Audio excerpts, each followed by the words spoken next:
Alrighty, so thanks for being here. One thing that is different about WebEx I didn't know, as I learned the hard way last week, is that you can only share one thing at a time. It used to be you just shared your screen. Anything that was on your screen, somebody could see on the other side. So are you guys able to see an Excel file? Is that what you guys are seeing right now? I just want to double check. Again, you can.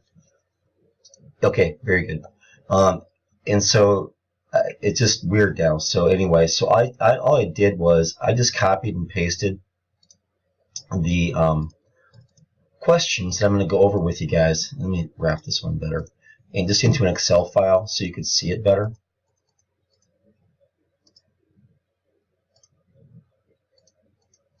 And my computer's kind of causing me problems today too. So anyway, so hopefully you can see the question one. So all this question is coming from is the back of your book. If you look at the problems from the back of the book, I've got the printed book in front of me. And so these are the problems for chapter 3. They're literally from the back of your book. And that's what I like to go over with you. That's what I was going over with you last week in chapter 2. For today, I wanted to cover chapters 3 and 4. So I just want to remind everybody that there's 2 chapters due next week, chapters 3 and 4. So each chapter kind of has a set of problems that you do in MindTap plus a quiz. And then we have an exam due. It's not due until, I think, not for a little while yet. I think it's due, I forget the exact date off the top of my head, but it's not due for a little while yet. But we do have a test coming up. And I think I left some notes in the email I sent out today, just a few things about it. So with that, let's talk about how to solve this first question here. And chapter 3 is about financial statement analysis, and that means using ratios. Ratios to look at financial statements and draw conclusions. So as you read through the chapter and listen to the lecture and whatnot. Well, it's the 18th. Okay, thanks, Marlena. So it's not due for a little while yet. So we won't worry about that today. Then. Thanks for letting me know that. So we'll talk about that next week then, okay? So that'll be a better time to talk about the test, especially with 2 chapters due this week. So the topic is financial statement analysis, which means there's a lot of formulas. So in your chapter, if you're using the ebook, it's kind of hard to navigate by page number, but it's page number 120, or it's table 3.1. So in your ebook, there is just one page that lists all the formulas that you'll use. What you could also do is have the PowerPoints open, or print out the PowerPoints. Like when I print out the PowerPoints, I print them out with 6 slides per page, and I just jot down notes as there's things I want to talk about. So if you just print out the PowerPoints, you'll have all the formulas too, if you want to do that. You don't have to print them, obviously, but if you want to do that, just to have them in front of you, that might be helpful. Or just just print out table 3.1. You get a nice list of all the formulas. So either way, you'll want those in front of you as you do your homework for chapter 3. That'll be very helpful. Okay, so for this particular question, it says Green Sisters has a DSO of 20 days, and that stands for Days Sales Outstanding. Basically, how long does it take to collect when we sell goods on account? The company's average daily sales are 20,000, and so what's the level of account receivable and assume 365 days in a year? So let me just insert a couple of rows here to make myself some more room, and then we'll just go ahead and answer the question just right here. So the formula for DSO, Days Sales Outstanding, is this. So I'm going to type it in for you. So it's AR, and that's over sales divided by 365. Okay, so let me do the underline here so it kind of makes sense. So Days Sales Outstanding equals accounts receivable divided by sales divided by 365. So the best way to approach these is solve for what I know, and then we'll solve for what we don't know. And so basically we know a few things here. We know that the answer to the formula is going to be 20. I'm just going to put a 20 in right here. And we know that we have to solve for AR. So it says, what is account receivable? I don't know what that is. So we're going to make a solve for that. And then they said that sales are 20,000 and there's 365 days in a year. Well, here's where we have to really watch how they word a question, because we divide by sales divided by 365. Well, they're telling us that average daily sales are 20,000. So they actually just gave that to us. We don't have to calculate it. So if you weren't paying attention, you might just have to take that 20,000 divided by 365. You'd think you might have to do that. But no, you don't have to do that, because average daily sales is 20,000, which is sales divided by 365. So I just want you to be aware of the wording. It's kind of tricky.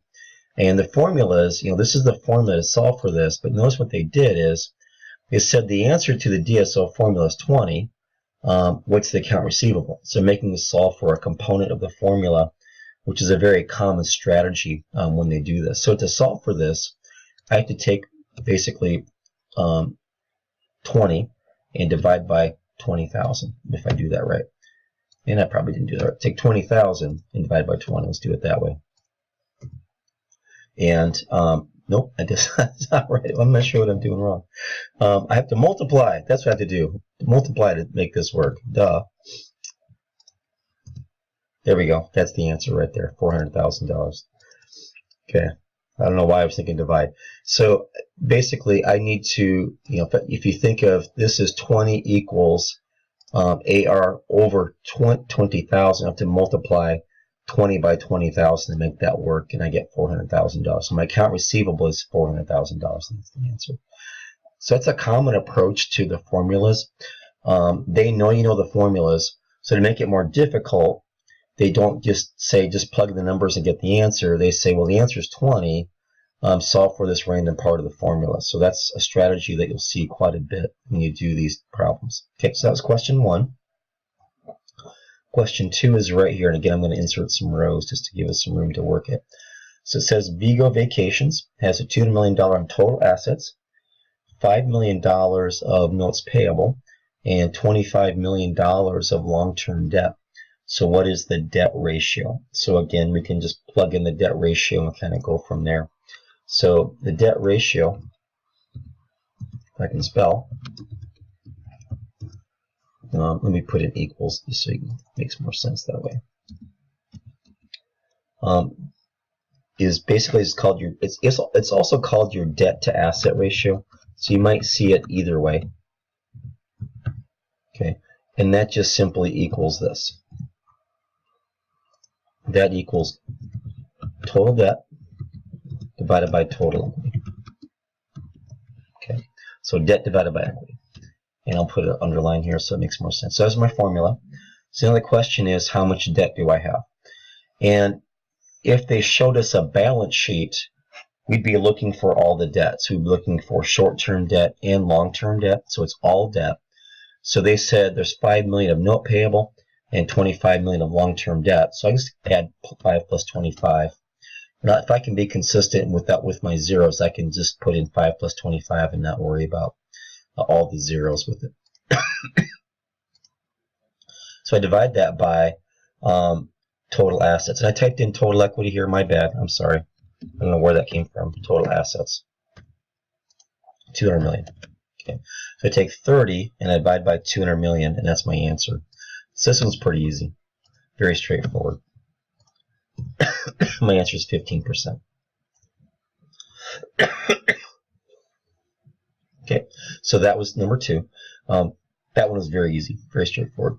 The next one's question 3. And for question 3, you can see here it says Winston watch stock price is 75 per share.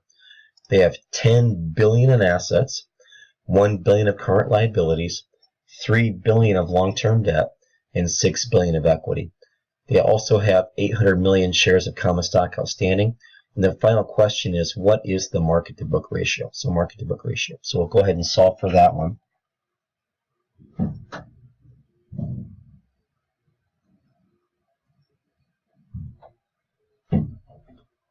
Okay, so for this one, let's go ahead and kind of, I'll just put in what the formula is for you. It's pretty simple, market to book, but we're going to have to kind of get through a few steps to get there. What they call market to book ratio is right here. It's basically the market price, and it's per share that we do this, divided by book value per share.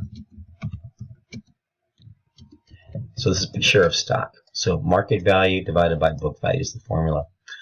So what we have to do is figure out what's the book value per share.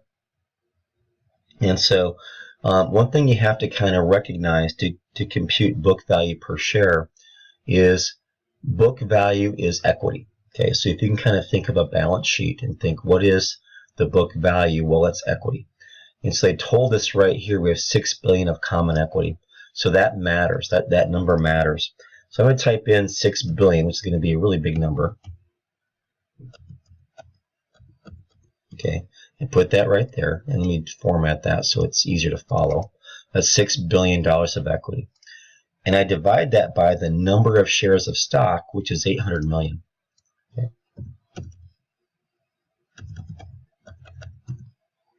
So 6 billion divided by 800 million.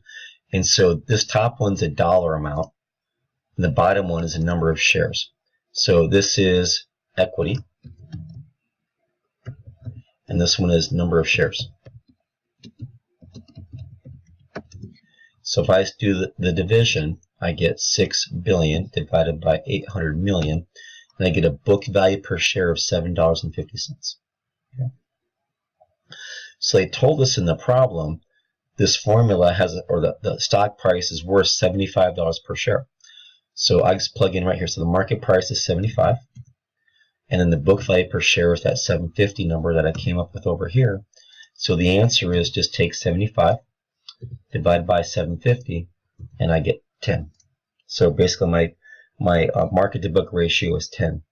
That means that my market value is 10 times my book value. And the higher that number is, the better off you are. That's one of the key things about ratios is they have meaning when they are compared to something. And you'll know that when you kind of go through the PowerPoint and look at the lecture, read the book. The PowerPoint example shows you that. They give you a current year and a prior year for a company, and they show you the industry average. They're just doing comparisons of all the various formulas, and that allows you to draw conclusions. In some ratios, higher is better, some lower is better, so you got to kind of keep that in mind. For the majority, higher is better. And this one, higher is better. And what this tells me is how much value has management added to the company. So if it's 10 times, it's worth 10 times book value, that means management's added value to the company. Okay, so that's what market to book ratio means. And then question 4, it says Reno Revolvers has an EPS, and that stands for earnings per share, and so that is $1.50. They have free cash flow per share of $3, and the price to free cash flow ratio is 8. What is the PE ratio? Okay, so again, we'll have to do a few formulas here.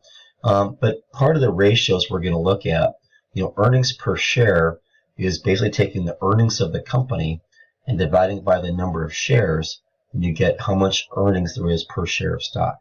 Same thing with free cash flow. We take our free cash flow divided by number of shares, and so on, and we do some formulas. So what they're trying to help us figure out then, what is the PE ratio after we go through and make that calculation.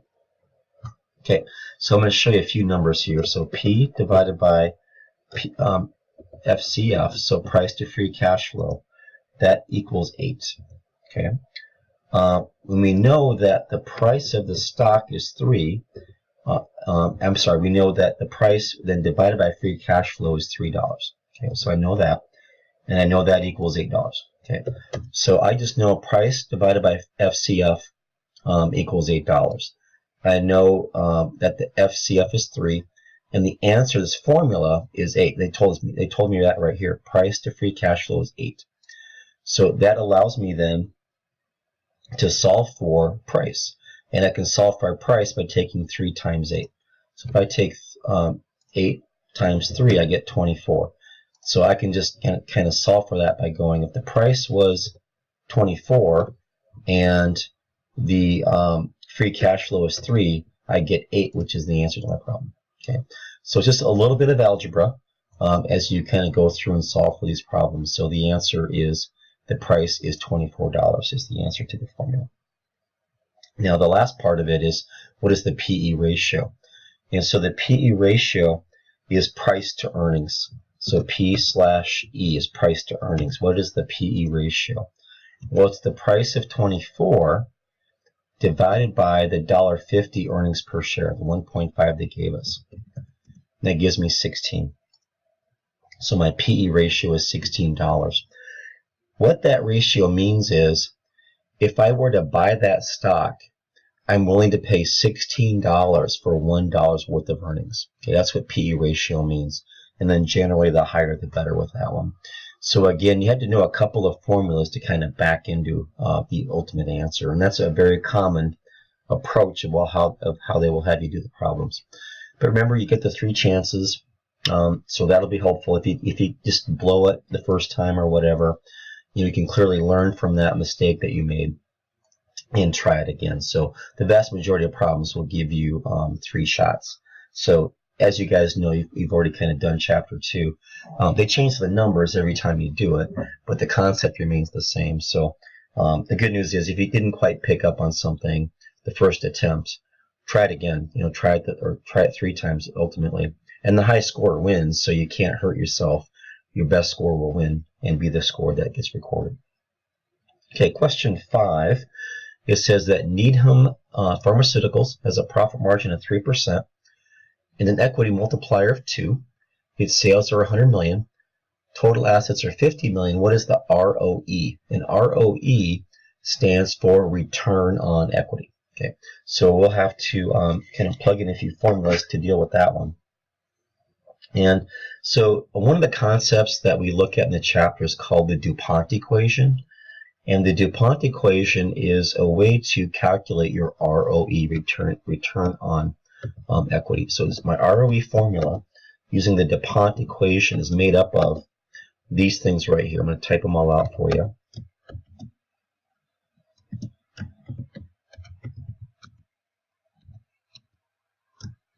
Okay, so here's my formula right there. Profit margin times total asset turnover times my equity multiplier. Okay, that's how we do the formula. And the book tells you that. And so the PM, just so you kind of know how you compute the PM, the profit margin, that's net income divided by sales. Okay, that's how I do that one. The total asset turnover is sales divided by total assets. And the equity multiplier, they just gave us that, so we don't have to worry about that one too much. Okay, so this is the DuPont equation formula, and profit margin is net income divided by sales. Total asset turnover is sales divided by total assets. So let's go ahead and solve for that then, because they've given us everything we need to figure that out. So I'm going to put in the PM piece. So let's kind of put these up here. I'll put the numbers that correspond right below it. Okay, so the profit margin is 3%. Let me type in 0.03. The total asset turnover then is my sales number, which is the 100 million, divided by 50 million of assets. Okay, so that's that number. And then my equity multiplier is 2. So I just multiply these all by each other. 0.03 times this 2 times this 2. And I get my answer, which is 12%. So I can format that to be a percent. Okay. So that's my answer, so 12%. The chapter does a really good job of explaining that. The PowerPoint slides for that section do a good job of explaining that too and giving you an example to look at. The slides are really good examples, so I'll just tell you, if you just want to have those PowerPoints in front of you, they walk you through a set of financial statements and all the ratios. And so those are really useful for this chapter if you need good examples. Besides, what's in the book is good examples too. And remember that MindTap has videos that walk you through how to do these problems also. Okay, one more question for chapter 3, then we'll move on to chapter 4. And for this one, it's question 7. And it says down here, Ace Industries has current assets equal to 3 million. It says the company's current ratio is 1.5. Quick ratio is 1. What's the firm's current liabilities, and what's the firm level of inventory? So before we can kind of get too deep into this, let's just define what the current ratio is and what the quick ratio is. So here is the current ratio equals this. It's current asset divided by current liability. Okay, so that's my current ratio. And the quick ratio, I'll call it QR. It's almost the same thing. It's very close. There's just one difference. So I'm going to copy this because I can use the same info again.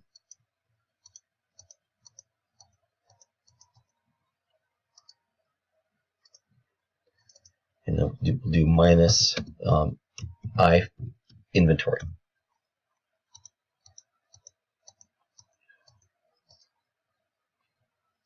Okay, so there's my formulas. So the current ratio, both of these measure liquidity, and we're trying to measure how easily can we pay current assets or current liabilities with current assets.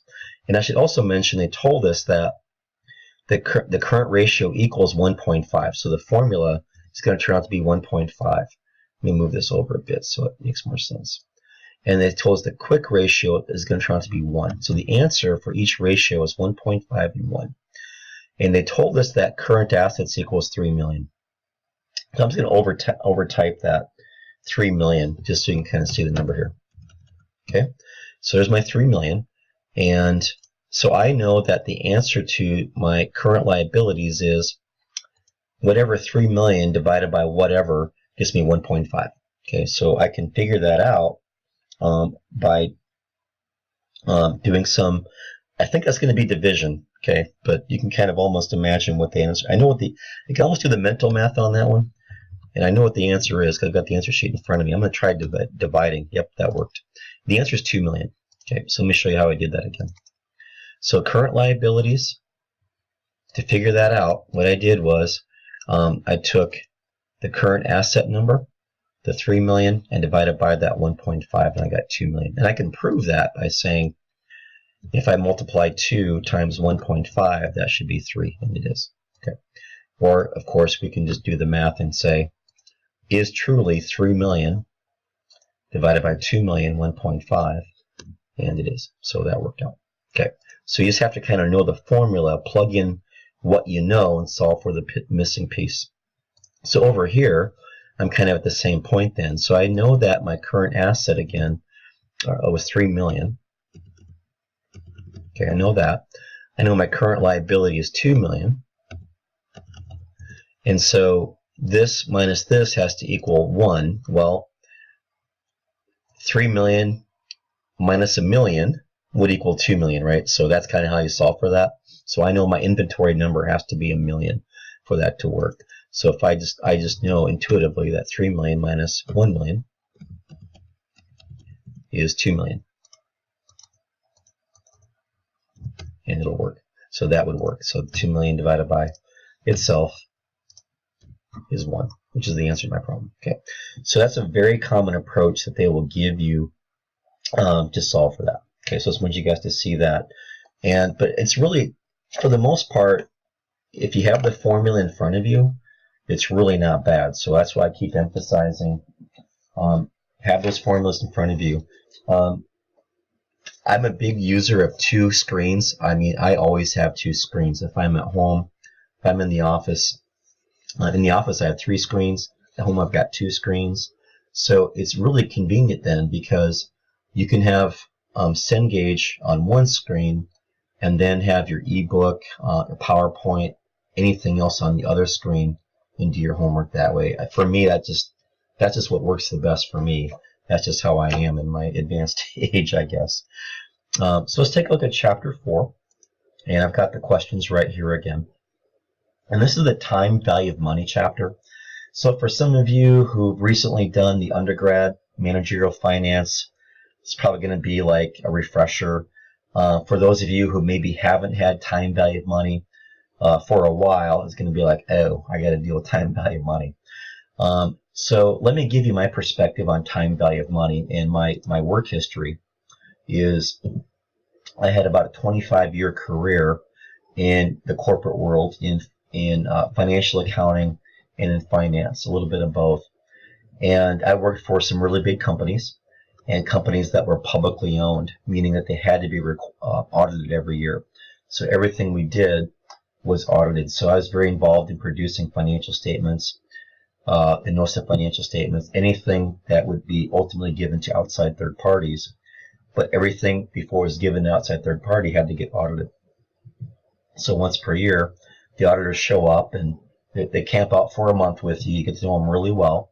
You're giving them all kinds of information to support all the financial statement line items and whatnot. And it just became easier over time. I realized what they like is Excel. They like to see the calculations that turn into journal entries that affect the financial statements. If they can see the calculations in Excel, they're happy campers because you can give them an Excel file as a document, source document. And they like that.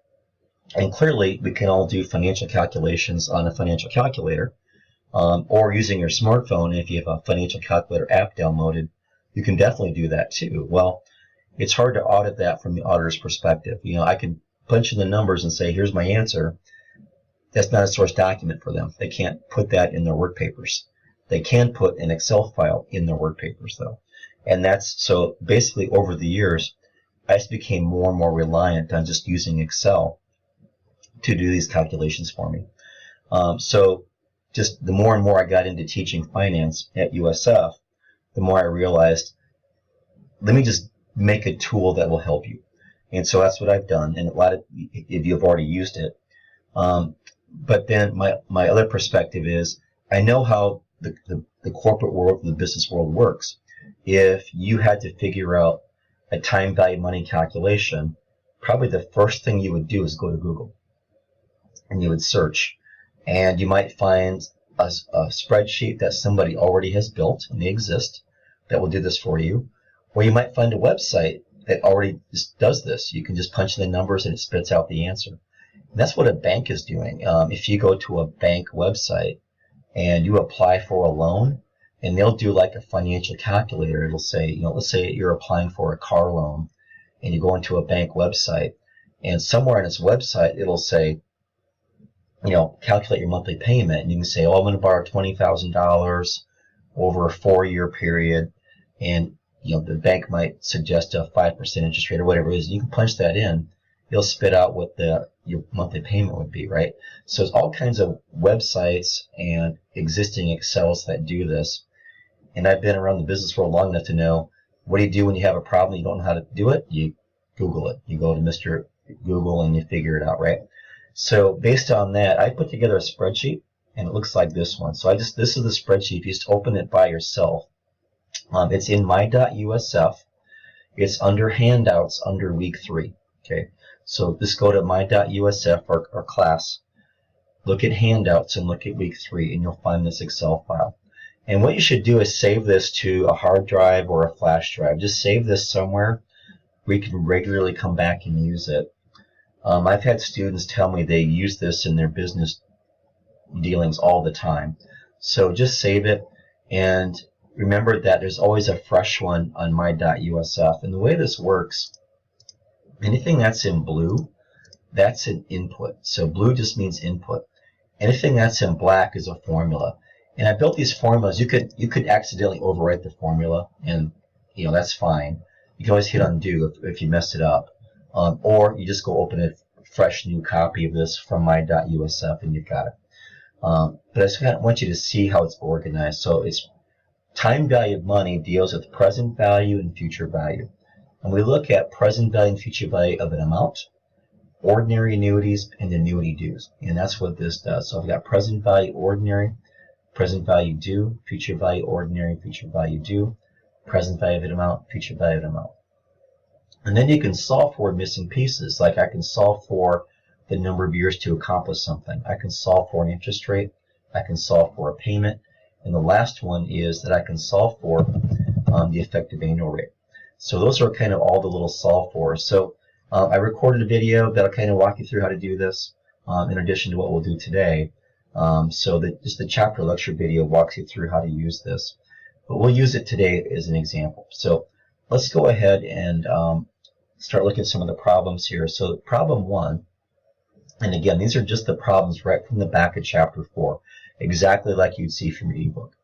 It says if you deposit $10,000 in a bank account that pays you 10% interest annually, how much will be in your account in 5 years? So basically just think, today I go to the bank, I put in 10,000, and the bank will give me 10% interest every year for 5 years. What will that be worth? Okay, that's called future value is called compounding, starting today and looking forward. Okay, so it's compounding. So this is the future value of an amount. Oops, put the wrong thing. And so let's go back to this. This is my future value of an amount. And so the present value was $10,000. The interest rate was 10. The number of years was 5 years. And my answer is 16,105. Okay, so let me show you the formula and how that works. So it's called the FV for future value formula, and it brings in all the inputs. PMT is for payment, which in this example we didn't need. PV is present value, the amount, that $10,000 today.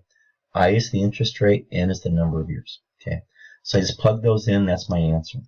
So my suggestion to you when you do your chapter 4 problems in MindTap, have this Excel file open, and you can use this as your primary tool to answer the problems. If you're used to using a financial calculator and that's what you've done in the past, go for it. There's nothing stopping you from doing that. That's perfectly acceptable. You may have a financial calculator. You may have an app on your phone that will do these things. You're free to use those, but I will tell you this is probably easier. Okay, because what's nice is you can just see your inputs. I know exactly what those are. So if I made this journal entry if I made this calculation to support a journal entry, this is something I can give to an auditor and say, here's a source document for how I got that calculation. Because it's in Excel, you can see it. If you punch in numbers in a calculator, all you see is the answer. I'd see, oh, I got 16,105, but what were the inputs? I don't know. They disappear after you hit enter. But in Excel, I can see all that.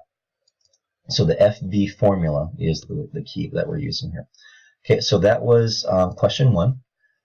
Question 2 is, what's the present value of a security that'll pay $5,000 in 20 years if securities of equal risk pay 7% annually? So this is now present value. Present value of a single amount. So we'll go back to here, and we'll do present value of a single amount. So here I'm looking at the future value. The future value for this one was $5,000. And the interest rate they gave us was 7%, and they said it was over 20 years. So the present value is $1,292.10. So in other words, if I put away $1,292.10 today, earn 7% on that for 20 years, it'll be worth $5,000. And the formula is called the PV, or present value formula. All the inputs are the same as future value. Right, so these inputs are the same. It's just a matter of which ones did I use. That's the only real difference. Okay, the next one is question 3. Your parents will retire in 18 years. They currently have $250,000 set aside. They think they will need $1 million at retirement. What annual interest rate must they earn to reach their goal if they don't save any additional funds? So basically, at what interest rate do we need to turn $250,000 into $1 million in 18 years? Okay, that's what we're solving for. So we're solving for a rate, an interest rate. So we'll go back to the Excel file, and down here I've got solving for rate. Okay, so the future value is $1 million, and the present value is what they have today, $250,000. It's over 18 years, 8%. 8.01% would be the answer. Now let me show you the formula. It's called the rate formula, and you can see it's bringing in all the inputs. I just didn't need a PMT one, a payment one, for this particular question they gave me, but it's called the rate formula. It solves for an interest rate. So anytime the question is solving for a rate, use this formula. Now with the problems in this bottom row down here, each of the inputs has to be a different sign. So let me just change this to be 250,000 without the negative. You're going to get this pound num thing. And that just means go check your signs. So I'll change this top one to be a negative. I'll get back to the same answer. So it doesn't matter which one's positive and which one's negative. What really matters is that one has to be positive and one has to be negative. That's all. But either way, I get to 8%. So going back to the question, if your parents earn 8%, they'll have $1 million. Well, coincidentally, if you guys didn't know this, the stock market historical return is 8%. If you go back to 75 years of the stock market, the average annual return is 8%. Now, doesn't mean every year is 8%. There's really good years, there's really bad years, and years in between. But that would be the key. So the answer would be, if they can get 8%, yes, they'll have $1 million. Okay. Question 4 says, if you deposit money today in an account that pays 6.5%, how long will it take you to double your money? Okay. Let's go back and look at this one. So we're solving for the number of periods, number of years, whatever that might be. That's solving for n, the number of periods. And we're trying to figure out how long before some amount doubles at 6.5%. So we'll make it really simple and say, well, let's take $1 and compare it to $2, because obviously that's a double. They gave me 6.5%. So the answer is 11 years. So it takes just over 11 years for that to double. It doesn't matter what two numbers, as long as one doubles the other one. So if I had done -2 and 4, I still get the same answer. And again, it doesn't matter which one's positive and which one's negative. It's just a matter that, if they're both the same sign, it doesn't work. So just be aware of that. So if you enter one of these and you get that #num, just double check the signs of your inputs. You're going to be okay. So it's called the NPER formula. And so those are the inputs right there.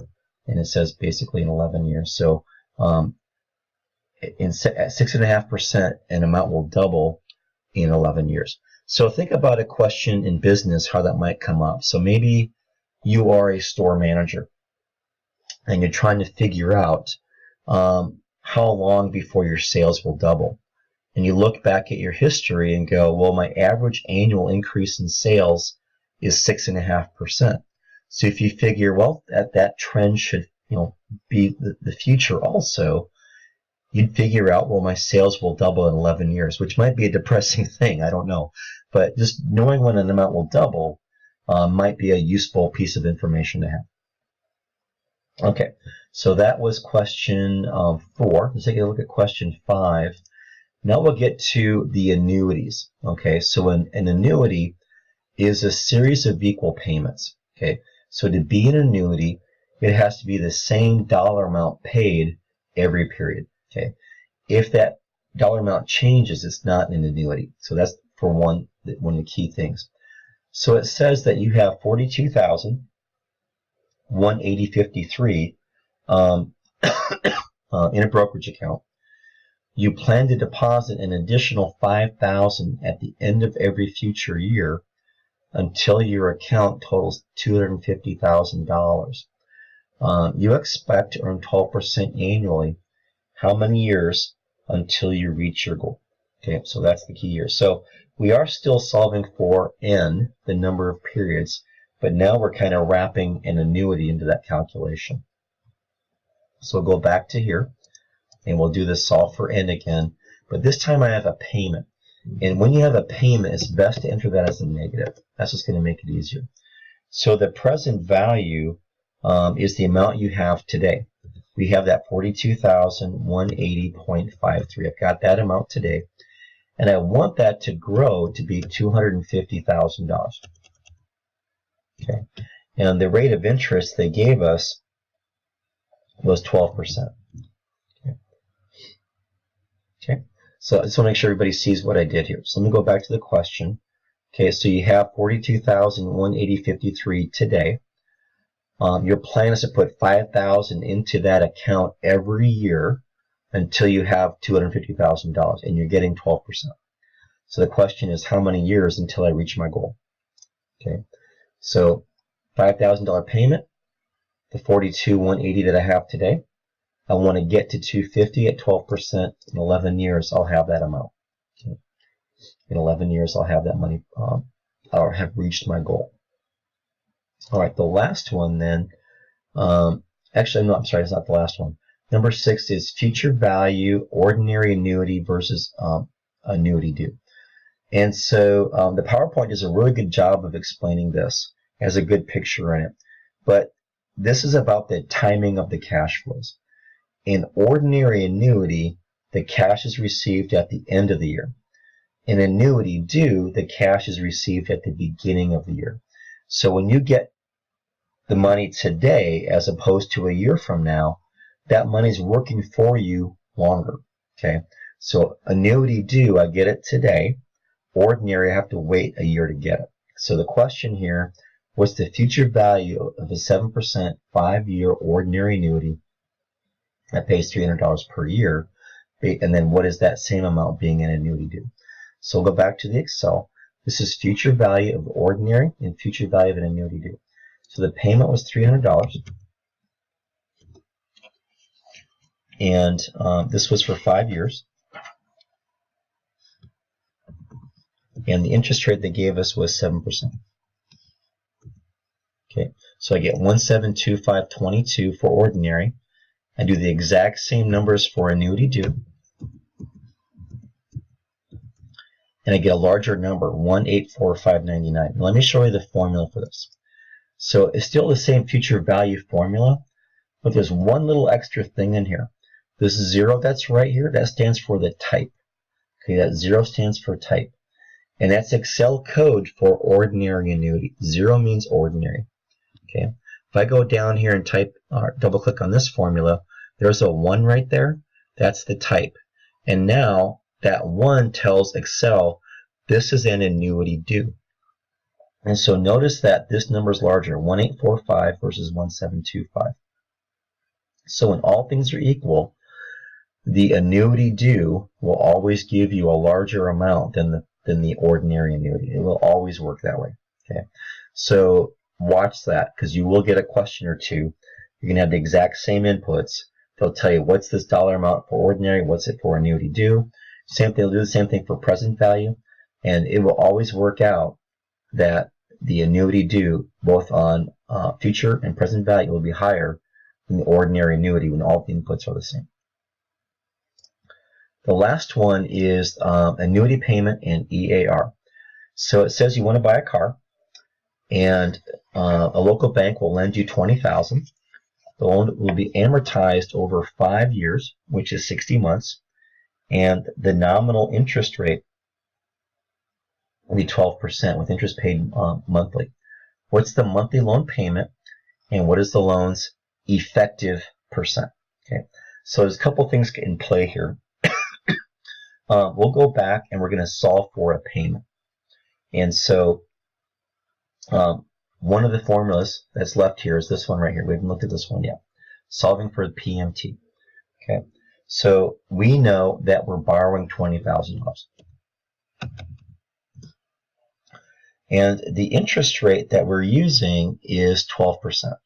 Let's see, they gave us, right thing, so 12% interest payment. Okay, now the key with this one is I'm not making an annual payment. Good luck going to the bank, right, and saying, can I borrow $20,000 to buy a car? And I'll make you just one payment per year. See how loudly they laugh back at you, right? That's not going to work for them. And so this is a 5-year loan, but we're going to make monthly payments for 5 years. So I'm taking 5 times 12 for 60. So my interest rate, because I multiplied the n by 12, I have to take the annual interest rate of 12 and divide that by 12. Okay, so I get 1. So I multiplied the n by 12 months. I have to divide the I by 12 months. Okay, otherwise this will not work. And so my payment then becomes this number right here, 440.48.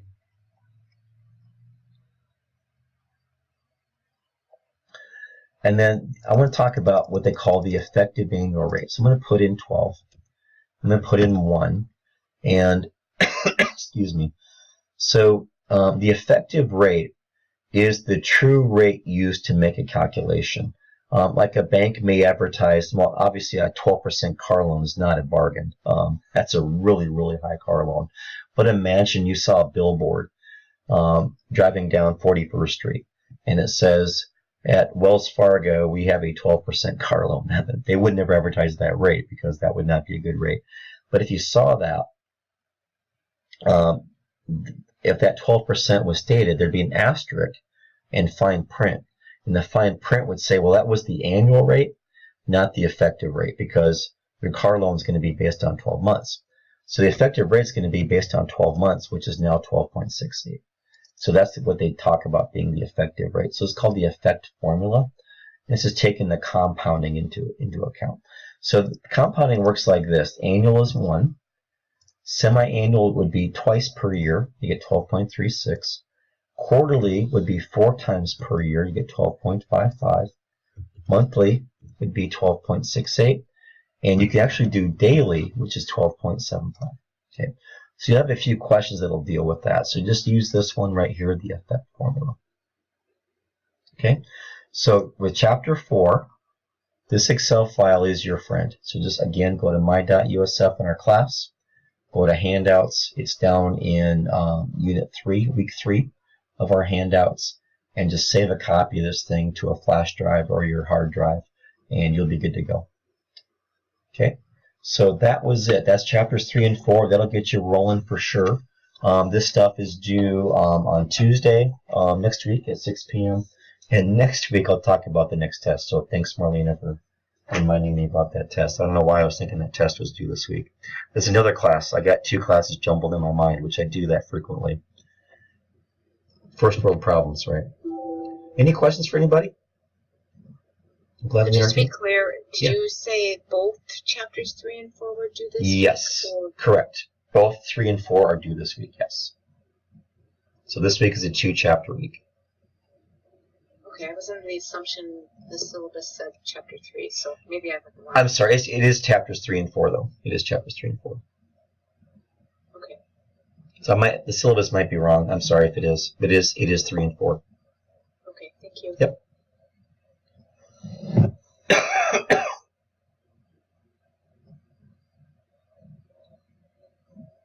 Anything else?